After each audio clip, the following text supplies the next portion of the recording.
Bana, hii ni saa 8 mchana. Kajua ni kakali kidogo hapa Arusha. Kimsingi ni kwamba hali ya hewa ni nzuri kweli kweli.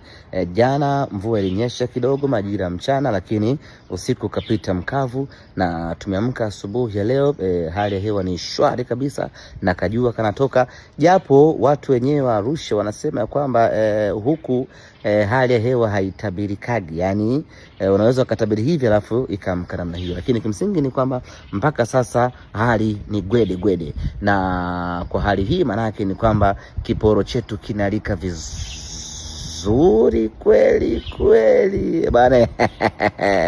Kurukaruka kwa maharage ndo kuiva kwake. Sasa mwanetu wa TRA amerukaruka sana, muda wake umefika bwana.